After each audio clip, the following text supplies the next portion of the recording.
वासना त्यागी का बसंत उल्लास नित्य है।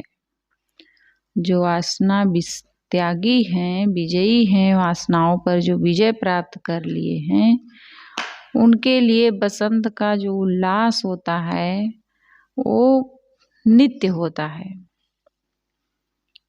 जो वासना त्यागी नहीं है, जो वासनाओं में लिपटे हैं, उनके लिए तो बस कुछ ही दिन के लिए बसंत रहता है। साहेब बसंत प्रकरण नाम ही रखे हैं। जाके 12 मास बसंत होए, ताके परमारथ बूझे बिरला कोय। बरसे अगिन अखंड धार, हरियर भवन 18 भार। पनिया आदर धरिन लोय, पौन गहे कस मलिन धोय। दिन तरिवर फूले आकाश, शिव बिरंचि तहाँ लेई बास। सन कादिक भूले भमर बोए, लख 84 जोई निजोए। जो तुहि सतगुरु सत्य लखाओ, ताते न छूटे चरण भाव। अमर लोक फल लावे चाओ, कहीं कबीर बूझे सो पाओ। बसंत 6 ऋतुओं में से एक ऋतु है। कब पड़ती है? चैत वैशाख में पड़ती है। साहब कह रहे हैं जाके 12 मास बसंत होए। वासना त्याग और निज स्वरूप स्थिति के कारण जिसके जीवन में 12 महीने मानो बसंत लगे हों और हर समय आनंद उल्लास हो, उसकी उत्कृष्ट स्थिति को कोई बिरला समझ सकता है। ताके परमारथ बूझे बिरला कोई। उसकी जो उच्च स्थिति है, उस स्थिति को कोई बिरला समझ सकता है। जाके 12 मास बसंत होए। कौन सा बसंत हो? जिसके जीवन में वासना त्याग कर निज स्वरूप में जिसकी स्थिति हो, उसके जीवन में मानो 12 महीने बसंत लगे हुए हैं। हर समय खुशी और आनंद उल्लास का दिन है उसके लिए। साहब कहते हैं ऐसे महापुरुष की स्थिति को कोई बिरला समझ सकता है। इतनी उच्च स्थिति पर वो होता है कि उसको कोई बिरला समझ सकता है। बरसे अगिन अखंड धार, हरियर भवन 18 बार। जैसे बसंत में धूप की अखंड धारा बरसती है और संपूर्ण वनस्पतियां हरी भरी हो जाती हैं। जैसे बसंत में धूप की अखंड धारा बरसे अगिन अखंड धार। जैसे बसंत में धूप की अखंड धारा बरसती है और हरियर भवन 18 भार और संपूर्ण वनस्पतियां हरी भरी हो जाती हैं, वैसे उक्त ज्ञानी के जीवन में ज्ञानाग्नि की अखंड धारा बरसती है। ऐसे ही जैसे धूप की अखंड धारा बरसती है बसंत महीने में, और उस समय जितने वृक्ष वनस्पति होते हैं सब हरे भरे हो जाते हैं। भरे गर्मी रहती है लेकिन सब में नए पत्ते आ जाते हैं। साहब कहते हैं वैसे ज्ञानी के जीवन में हर समय ज्ञानाग्नि की अखंड धारा बरसती है और उसका अंतःकरण रूपी जो वन है वो हरा भरा पल्लवित हो जाता है। पनिया आदर धरिन लोय, पौन गहे कस मलिन धोय। बसंत महीने में गर्मी बढ़ जाने से जैसे लोग पानी को बहुत आदर देने लगते हैं, देते हैं ना। बसंत महीने में गर्मी बढ़ जाने से जैसे लोग पानी को बहुत आदर देने लगते हैं और पीने नहाने आदि में उसका बहुत उपयोग करने लगते हैं, तथा शरीर से निकले हुए पसीने से उत्पन्न मैल को शुद्ध करने के लिए खुले वायु का भी सेवन करने लगते हैं। पनिया आदर धरिन लोय, पौन गहे कसमलिन धोय। कसमलिन क्या है?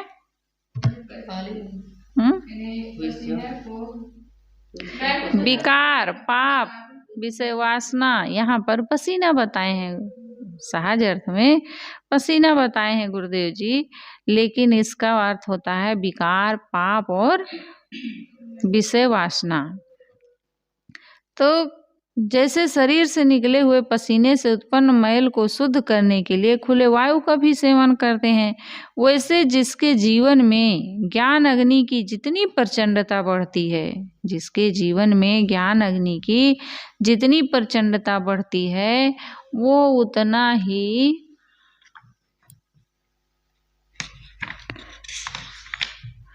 निर्णय वाणी को आदर देने लगता है। पानी से यहाँ निर्णय वाणी आता है, पानी यानी निर्णय वाणी, वो उतना ही निर्णय वाणी को आदर देता है और नित्य के व्यवहार में उत्पन्न होती हुई मलिनता को किससे धोता है? विचार के पवन से धोता है। विचार ही पवन है और निर्णय वाणी क्या है? पानी है। आदमी जब गर्मी का महीना आता है तो लोग पानी को आदर देने लगते हैं और पसीना सुखाने के लिए हवा में बैठते हैं, पंखा चलाते हो, कूलर चलाते हो, नहीं करते? तो वैसे ही जो ज्ञानी पुरुष होते हैं वो क्या करते हैं, जब उनके जीवन में, जिसके जीवन में, ज्ञानी ही नहीं, जिसके जीवन में ज्ञान अग्नि की जितनी प्रचंडता बढ़ने लगती है, वो उतना ही निर्णय वाणी को आदर देने लगता है और नित्य के व्यवहार में होती हुई जो मलिनता है, जो विकार आ जाते हैं रोज रोज के व्यवहार से, उसको किससे धोता है? विचार के पवन से सुखा देता है, धोता रहता है। तो परमार्थ के नाम पर यहाँ पर साहब कह रहे हैं, सनकादिक भूले भंवर नहीं, बिनु तरिवर फूले आकाश, शिव विरंचिता ले बास। परमार्थ के नाम पर हठयोगियों का बसंत चलता है जो क्षणिक होता है। उनके यहाँ बिना वृक्ष बन हुए आकाश में फूल खिलते हैं। उनके यहाँ जो हठयोगी होते हैं, उनके यहाँ साहब कह रहे हैं कि परमार्थ के नाम पर हठयोगियों का बसंत चलता है जो क्षणिक होता है। कौन सा बसंत? उनके यहाँ बिना वृक्ष बन हुए आकाश में फूल खिलते हैं। कैसे खिलते हैं? जब हठयोगी वायु को मूलाधार से ऊपर उठाते हुए ब्रह्मांड में एवं ब्रह्मांड में पहुँचते हैं तो वहाँ कल्पित ब्रह्म रूपी फूल खिल जाता है, जिसमें शिव तथा विरंच जैसे महानुभावों ने भी सुगंधि ली है। शिव विरंचिता ले वास। ये योगियों का जो हठयोग है उसको जब वो साधते हैं तो साहब कह रहे हैं, इनके यहाँ बिना वृक्ष और बिना पत्ते फूल के ही आकाश में फूल खिलते हैं। कैसे खिलते हैं? जब हठयोगी वायु को मूलाधार से ऊपर उठाते हुए ब्रह्मांड में पहुँचते हैं तो वहाँ एक कल्पना करते हैं, कल्पित ब्रह्म रूपी फूल खिल जाता है। अब उसी फूल में, उस फूल की सुगंधि कौन कौन लेते हैं? साहब कह रहे हैं, शिव विरंचिता ले बास। वहाँ शिव विरंच जैसे महानुभाव ने भी सुगंधि ले ली। सनकादिक भूले भंवर बोए, लख 84 जोई निजोए। इसकी सुगंधि में सनकादि ऋषि जन भी भूल गए। जैसे भंवरे भूल जाते हैं फूल की सुगंधि में, ऐसे ही सनकादिक ऋषि जन भी भूल गए और लख 84 जोइन जोए। उन्होंने तो 84 लाख योनि है उस जड़ चेतनात्मक संसार को ही ब्रह्म मान लिया। लख 84 जोइन जोय, यानी कि 84 लाख जो योनि है उस जड़ चेतनात्मक संसार को ही ब्रह्म मान लिया है। जो तुहि सतगुरु सत्य लखाओ, ताते न छूटे चरण भाव। हे साधक, यदि तुम्हें सद्गुरु सत्य स्वरूप का ज्ञान दे देंगे तो उनके चरणों की भक्ति तुम्हारे मन से छूट नहीं सकती है। जो तुहि सतगुरु सत्य लखाओ, ताते न छूटे चरण भाव। हे साहब कह रहे हैं, हे साधक, यदि तुम्हें सतगुरु सत्य स्वरूप का ज्ञान दे देंगे तो उनके चरणों की भक्ति तुम्हारे मन से नहीं छूटेगी। अमर लोक फल लावे चाओ, कहीं कबीर बूझे स्वभाव। ये अमर लोक क्या है?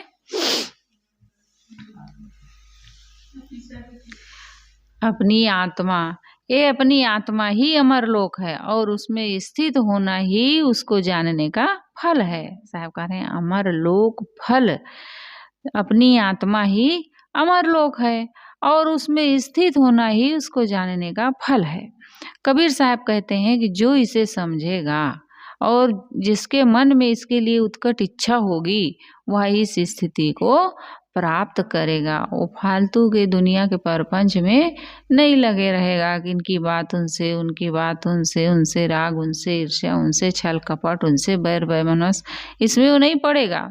साहब कह रहे हैं जिसके मन में उत्कट इच्छा होगी वही इस स्थिति को प्राप्त करेगा। बसंत, ग्रीष्म, वर्षा, शरद, हेमंत और शिशिर, ये क्या है? 6 ऋतुएं हैं, जिनमें भारतीय समय सारणी के अनुसार बसंत पहली ऋतु है। भारतीय समय सारणी के अनुसार बसंत पहली ऋतु है जो चैत्र वैशाख में पड़ती है। बसंत को ऋतुराज कहा जाता है, अर्थात समस्त ऋतुओं में बसंत ऋतु श्रेष्ठ मानी जाती है। बसंत ऋतु में पेड़ पौधे पुराने पत्ते तथा छाल छोड़ते हैं और नए पत्ते एवं छाल ग्रहण करते हैं। बसंत में गर्मी आरंभ हो जाती है परंतु संपूर्ण वनस्पति जगत हरा भरा हो जाता है। आप बसंत में बाग और वन में जाकर वहाँ की छटा देख सकते हैं। पेड़ पौधों में नए पत्ते और छाल तो आते ही हैं, उनमें मोर और फूल फल भी आते हैं। कामी लोग बसंत को काम का सहचर मानते हैं। कामी लोग बसंत को काम का सहचर मानते हैं और वैराग्यवान संत निर्विकल्प वैराग्य का साधन मानते हैं। वस्तु तो वही होती है, उसका सदुपयोग कल्याणकारी होता है और दुरुपयोग अकल्याणकारी होता है। प्राकृतिक जगत एवं संसार में तो 12 महीने में केवल 2 महीने के लिए बसंत आता है। प्रकृति जगत में, संसार में 12 महीने में केवल 2 महीने के लिए बसंत आता है, परंतु जो मनुष्य संसारिकता से ऊपर उठकर अपने आत्मा राम में निरंतर रमण करते हैं उनके लिए मानो 12 महीने बसंत है। जिसका मन संसार के भोगों में लगा रहता है उसके मन में सदैव आशंका, भय, चिंता, हर्ष, शोक के द्वंद्व आते रहते हैं, परंतु जिसका मन अनित्य संसार के भोगों को सर्वथा छोड़कर नित्य निज स्वरूप चेतन में रमा है उसका सुख कभी नहीं घटता है। ये जो संसार का सुख है वो घट जाता है, लेकिन ये जो निज स्वरूप चेतन का सुख है वो कभी नहीं घटता है। संसारासक्त आदमी तो बाहरी बसंत एवं मोहक दृश्य पाकर उनमें आनंदित होता है जो क्षणिक है, इसलिए उसका आनंद भी क्षणिक है, परंतु जो अपने अविचल एवं शाश्वत आत्मा राम में रमता है उसका आनंद घट नहीं सकता, क्योंकि उसके आनंद का आलंबन क्षणिक पदार्थ नहीं किंतु अविनाशी चेतन है। आत्मरत पुरुष के लिए मानो पूरा जीवन बसंत का उल्लास आनंद है। जो आत्मरत पुरुष हैं उनके लिए मानो पूरा जीवन बसंत का उल्लास आनंद है, परंतु ताके परमारथ बूझे बिरला कोई। ऐसे लोगों की स्थिति को, इस उच्च स्थिति को कोई बिरला समझ पाएगा। साहब कह रहे हैं ताके परमारथ बूझे बिरला कोई, उसकी उत्कट स्थिति को, उसकी उच्चतम दशा को कोई बिरला ही समझेगा। साधारण आदमी संत को भी केवल इतना ही जान पाता है कि जैसे हम खाते पीते सोते जागते हैं मानो हो, वैसे संत कहलाने वाले लोग भी हैं। ये ठीक है, संत कहलाने वाले सब लोग ऐसी उच्चतम स्थिति में नहीं होते हैं, परंतु जो होते हैं उन्हें समझने वाला भी बिरला होता है। व्यक्ति का निज स्वरूप चेतन ही सत्य है, उसका वासनाओं से मुक्त होना मोक्ष है। मोक्ष क्या है? वासनाओं से मुक्त हो जाना ही मोक्ष है। यही जीवन की उच्चतम दशा है और यही परमार्थ है। ये स्वसंवेद है। दूसरे की इस स्थिति का अनुमान वही कर सकता है जो स्वयं इसमें स्थित होता है। दूसरे की स्थिति को वही समझ सकता है जो उसमें स्वयं स्थित होता है, वही अनुमान लगा सकता है। और सामान्य समझ वाले उसको कहाँ समझ पाएंगे? श्रद्धा एवं समझ से इसे हम परोक्ष में एवं धुंधुलके में ही जान सकते हैं। बरसे अगिन अखंड धार, हरियर भवन 18 भार। 1 मास ऋतु आगे धावे कहावत के अनुसार किसी भी ऋतु के पिछले हिस्से में अगली ऋतु का आभास मिलने लगता है। जैसे जेठ आते ही वर्षा की शुरुआत हो जाती है, वैसे बसंत ऋतु का पिछला महीना बैसाख आते ही गर्मी खूब बढ़ जाती है। चैत्र बैसाखी बसंत ऋतु है और इसमें धूप बढ़ जाती है। बैसाख में तो धूप ऐसे हो जाती है मानो आग की अखंड धारा ही बरस रही हो। परंतु आश्चर्य होता है, संपूर्ण वनस्पति जगत इस समय हरा भरा हो जाता है और फूलने फलने भी लगता है। हरियर भवन 18 भार में 18 भार ध्यान देने हो। 18 भार क्या है जानते हैं? 18 भार ध्यान देने योग्य है। 18 भार कहते हैं फल वाली वनस्पति 4 भार, फल वाली वनस्पति जो है 4 भार, लताएं 4 भार, फूलों वाली 6 भार और कांटे वाली वनस्पति 4 भार होती है। 5,03,88,000 को दूना करने से जितना होता है उतने को पंडित जन 1 भार कहते हैं। कितने को? 5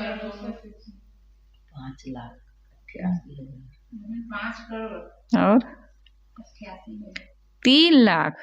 5,03,88,000 को दूना करने से, उसको दूना करने से जितना होता है उतने को पंडित जन 1 भार कहते हैं। अर्थात चलो मैं बता देती हूँ, 10,07,76,000 प्रकार की वनस्पतियों को 1 भार कहा जाता है। 10,07,76,000 प्रकार की वनस्पतियों को 1 भार कहा जाता है। और पूरी वनस्पति अर्थात 18 भार की कुल संख्या होगी 1,81,39,68,000। रज्जब ने भी कहा है, जो माखी मधु काढ़ ले सोधी 18 भार, त्यों रज्जब तत ही कहो तीनों लोग मंझार। सदगुरु कहते हैं, जैसे बसंत में खूब गर्मी पड़ने लगती है और साथ साथ संपूर्ण वनस्पति जगत हरा भरा भी हो जाता है, वैसे ज्ञानी के भीतर ज्ञान अग्नि की अखंड धारा बरसती है और उसका हृदय कानन हरा भरा एवं पुष्पित पल्लवित हो जाता है। जैसे बसंत के ताप से वनस्पति जगत सूखने की अपेक्षा हरा भरा होता है, वैसे ज्ञान के ताप से हृदय का वन हरा भरा होता है। इस प्रकार ज्ञानी के हृदय कानन में सदैव बसंत ऋतु है और वह सदैव आनंद मग्न रहता है। पनिया आदर धरिन लोय, पौन गहे कस मलिन धोय। हेमंत तथा शिशिर ऋतु में पानी और हवा दोनों काटे खाते हैं, परंतु बसंत ऋतु आते ही ये दोनों आदरणीय हो जाते हैं। पीने तथा नहाने के लिए पानी का ज़्यादा उपयोग होने लगता है और खुली हवा में बैठकर लोग अपने शरीर के पसीने को सुखाना चाहते हैं। आध्यात्मिक क्षेत्र में निर्णय की वाणी ही मिष्ट पानी है तथा विचार ही शीतल मंद सुगंध हवा है। समझदार एवं ज्ञानी ही इनका आदर करता है। हम में जितना ज्ञान बढ़ेगा हम उतना ही निर्णय वाणियों को आदर देंगे और जितना ही विचार उतना ही विचार को प्रश्रय देंगे। अल्पज्ञानी तथा संकुचित व्यक्ति ही केवल परंपरा की पूंछ पकड़े हुए अंधे अंधा पेलिया की कहावत चरितार्थ करता है। जिसका ज्ञान जितना बढ़ जाता है वो उतना ही उदार हो जाता है। वह कहीं से भी निर्णय वाणी ग्रहण कर लेता है, चाहे किसी मत या शास्त्र की हो, बालक बूढ़ा पागल आदि के मुख से निकली हो या दीवार पर लिखी हो। उदार ज्ञानी के लिए सत्य समान आदरणीय है। मनुष्य का कल्याण निर्णय वाणी से है, केवल परंपरा से नहीं। इसलिए निष्पक्ष मनुष्य सब जगह सार सार लेता है और विचार पौन से सदैव अपने मन के मैल को धोता है। हर समय अपने मन के मैल को धोना चाहिए। कभी किसी के लिए अगर थोड़ा भी ईर्ष्या की भावना आ गई, राग की भावना आ गई, तुरंत उसको हटाना चाहिए, रखना नहीं चाहिए। अगर हम उसको बढ़ाते जाएंगे तो बढ़ता जाएगा और हमारा मन विकारी हो जाएगा। हम कभी अपना उद्धार तो कर ही नहीं सकते हैं। हम सबको अपने जीवन में काम करना पड़ता है, इसको संवारने के लिए, सुधारने के लिए बहुत मेहनत करनी पड़ती है। ऐसे नहीं बन जाता है, बहुत बनाना पड़ता है, तब जाके हम उस योग्य बनते हैं कल्याण करने के। तो मन के मैल को किससे धोना चाहिए? विचार के पौन से सदैव धोते रहना चाहिए। जीवन के नित्य प्रति के व्यवहार में मनुष्य के मन में मैल आने की संभावना बनी रहती है। जैसे दिन भर के व्यवहार में कितनी बार कचरा आ जाता है, घर में बुहारना पड़ता है। हाँ, अभी तो टाइल्स लगा है तो कहते हो कि जितना ही टाइल्स लगाए उतना ही ज़्यादा सफाई करना पड़ता है, क्योंकि थोड़ा भी दाग पड़ता है तो तुरंत दिखने लगता है।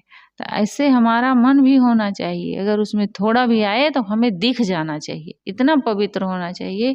थोड़ा भी अगर कहीं आ गया विकार, किसी के व्यवहार से कोई हमारे साथ ऊंच नीच कर दिया, गलत कर दिया, हमारे मन में क्रोध आ गया, झुंझुलाहट आ गई, ईर्ष्या की भावना आ गई, तो तुरंत हमें पता चलना चाहिए हम क्यों ऐसा आखिर कर रहे हैं, हमारे भीतर ऐसी भावना क्यों आ रही है। दूसरा तो अपने ढंग से रहता है, लेकिन हमें तो अपने ढंग से रहना है भाई, अपने जीवन को हमें बनाना है। तो हमें तुरंत हमें दिख जाना चाहिए कि हमारे भीतर एक गलत भावना आ गई। तो दिन भर के व्यवहार से, जैसे घर में हवा पानी से दिन भर कचरा आ जाता है तो उसको झाड़ते पोंछते रहते हैं, ऐसे ही हमारे भीतर भी विकार आते रहते हैं, लोगों के संयोग से, प्राणी पदार्थों के संयोग से आ जाते हैं। तो आता भी है तो उसको तुरंत हमें पवन रूपी, विचार रूपी पवन से धो देना चाहिए। तो जीवन के नित्य प्रति के व्यवहार में मनुष्य के मन में मैल आने की संभावना बनी रहती है। इसलिए उसे दूर करने के लिए समझदार मनुष्य क्या करता है, विचार पवन का सेवन करता है। विचारवान का मन उसी प्रकार निर्मल रहता है, कैसे, जैसे गंगोत्री की उछलती धारा। इतना गंगा का पानी एकदम पवित्र भी जाओगे, देखोगे तो एकदम साफ सुथरा दिखेगा, निर्मल एकदम। वहाँ जाओ हरिद्वार में तो तुरंत बर्फ पिघल के आई रहती है, तो वहाँ एकदम क्लीन रहता है पानी, देखो तो विचारवान का मन उसी प्रकार निर्मल रहता है जैसे गंगोत्री की उछलती धारा। बिनु तरिवर फूले आकाश, शिव विरंचिता ले बास।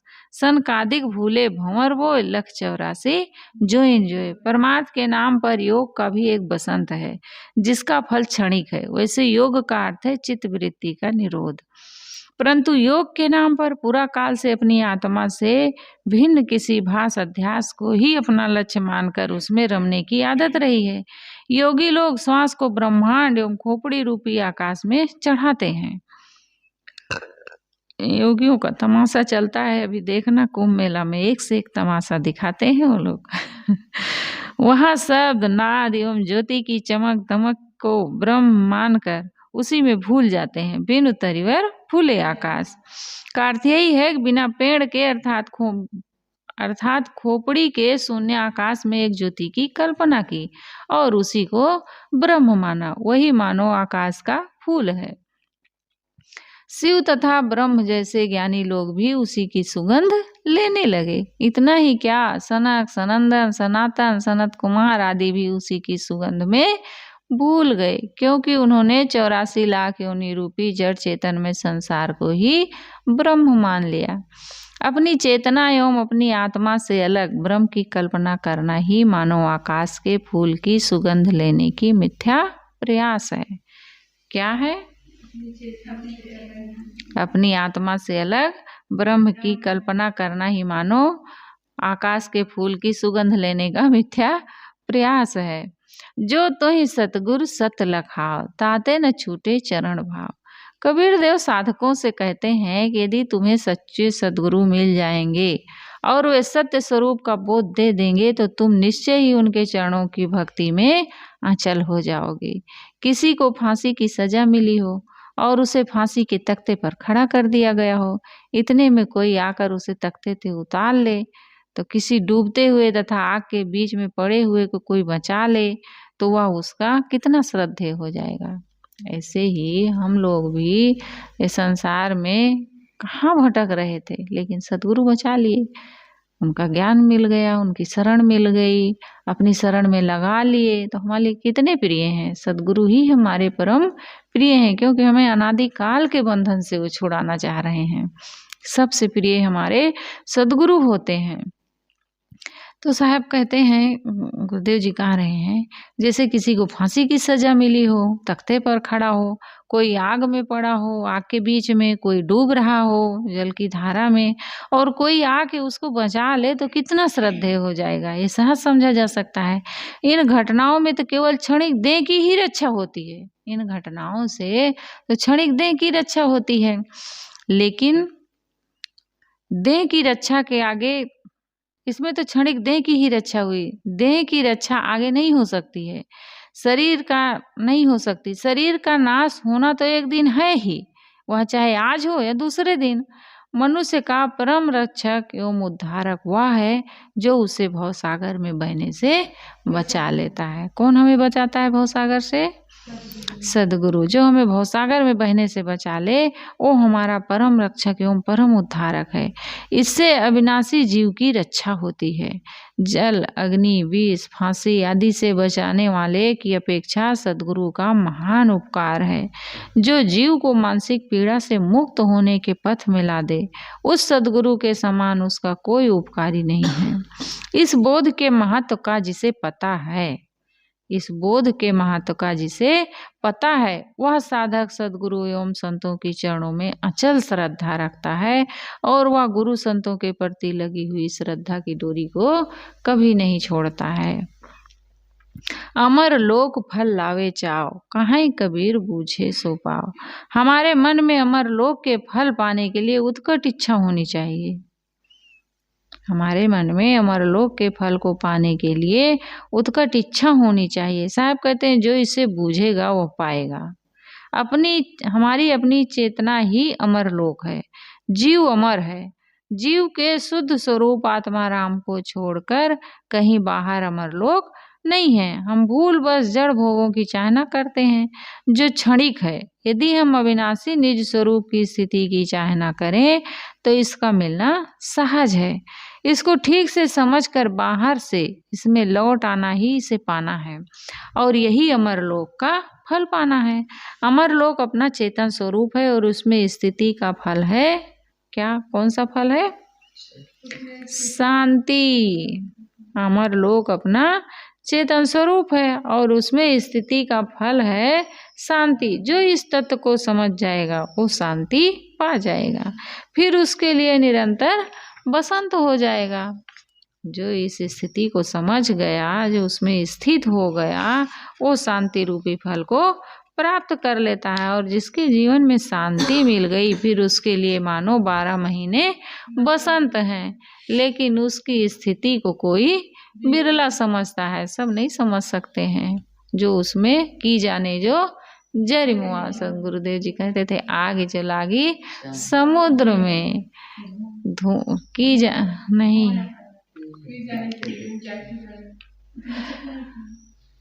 जाकी लाई पर जरे। बलिहारी कैसे है? आग जो लागी समुद्र में धुआं न प्रगट होए, की जाने जो जरिमुआ की जाकी लाई होए। उसको या तो वो जानेगा जो उसमें जल के मर चुका है। यानी जिसके जीवन में वैराग्य की आग लगती है, भक्ति की, ज्ञान की, जिसके जीवन में आग लगती है, या तो इसको वो जानेगा जिसके भीतर लगी हुई है, और या तो जो उसमें जल के मर चुका है वो उस स्थिति को समझ सकता है कि कैसे लगती है आग जो लागी समुद्र में। क्योंकि उसमें धुआं प्रकट नहीं होता है। वो बैराग की आग जो लगती है बाहर से देख करके भले कोई अनुमान लगा सकता है, और कौन लगाएगा? जो उसको कर रहा है, जो उसमें जल चुका है वही समझ सकता है। सब नहीं समझ सकते हैं सबकी स्थिति को। उसी एक संत बैठे थे बाहर में बगीचे में, तो एक व्यक्ति आया कामी, तो क्या कहा? ये स्त्री की ताक में बैठा है। एक चोर आया तो कहता है कोई चोर है बैठा है। और एक संत सज्जन निकले तो उन्होंने क्या कहा? कोई संत है, ध्यान में बैठे हैं, प्रभु का ध्यान कर रहे हैं। तो जो जैसे रहता है वो वैसे समझ सकता है। तो बैरागवान को भी देख करके लोग ऊपर ही लगा लेते हैं यार, लेकिन उनकी स्थिति को सब नहीं समझ सकते हैं। जो जिसकी भावना निर्मल होती है, जो उसमें कुछ कर रहा, आगे बढ़ रहा है, वही उसकी स्थिति को समझ सकता है। तो साहब कहते हैं आग जो लागी समुद्र में, धुआं न पर, उसमें कोई बाहरी धुआं तो है नहीं कि कोई देख करके उसको जान जाए हाँ यहाँ आग लगी है। क्योंकि वो बाहर बैराग की आग है, ज्ञान की आग है, भक्ति की आग है, सदगुरु के प्रति प्रेम की आग है। तो उसको कौन समझ सकता है? दूसरा उसको वही समझेगा जो उसमें जल चुका है, और या तो जो जल रहा है वो जानेगा, दूसरा उसकी स्थिति को नहीं समझ सकता है। की जाने जो जरिमुआ की जाकी लाई होए। तो साहब कहते हैं जिसके जीवन में जो वासना त्यागी संत हैं, महान पुरुष हैं, महान आत्माएं हैं, उनके उस परमार्थ तत्व को कोई बिरला समझ सकता है, क्योंकि उनके जीवन में मानो 12 महीने बसंत है। और जो वासना त्यागी नहीं है, जो वासनाओं में लिपटे हुए हैं, उनके लिए तो मानो 2 महीने के लिए ही बसंत है। लेकिन जो उनको जीत लिया, उसकी शांति का, उसकी उस स्थिति का वर्णन नहीं किया जा सकता है। जो उस स्थिति में स्थित है, साहब कह रहे ताके परमारथ बुझे बिरला कोई, उसकी स्थिति को कोई बिरला समझ सकता है। बोलिए सद्गुरुदेव की जय।